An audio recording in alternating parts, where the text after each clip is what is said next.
काय ग, कुठे चाललीस? अगं परवाच जाऊन आलीस ना तिच्याकडे. सारखं सारखं काय काम आहे तुझं? अग हा, आता काय विचारायचं नाही. आईनं काय विचारलं की नुसतं किरकिर वाटते.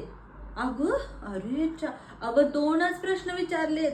3 पण नाही, 2च विचारलेस. कशाला आणि आत्ताच तर जाऊन आलेस म्हणून. हो, परत आणि म्हणायचं आईसारखी किर किर किर किर करते. हम्म जरा सुद्धा काय मनावर घ्यायचं नाही. आई काय बोलली की आणि किरकिर वाटतं. बाकीच्या पोरींची बघ लग्न झाले, सगळे मला विचारत असतात तुमच्या पोरगीचं लग्न कधी म्हणून.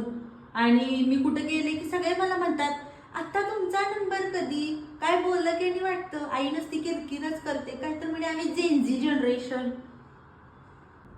काय करू तुझ्या, जरा इकडे हे मला काय कळत नाहीये बघ. काय आले हे? थांब, म्हणजे कधी नाही ते काय तर मागते. एक तर स्वतः कधी शिकवायचं नाही फोन, आणि काय बोलायला गेलं की नुसतं किरकिर वाटते तुम्हाला. आईचं काय सुद्धा ऐकायचं नाही. आई नुसतं मरमर मारायचं तिथं किचन मध्ये. जरा काय फोन मध्ये दाखव म्हणलं तर काय सुद्धा दाखवायचं नाही. मला एकतर काही कळत नाही, तुला येतं म्हणून तुला मागते तर तुला काय सुद्धा दाखवायचं नसतं मला. स्वतः मात्र असं इन करून रील्स करायचे असतात. आणि आम्ही जरा काय मागितले तर थांब गे आई, आणि काय बोललं की नुसतं किरकिर वाटते आईची.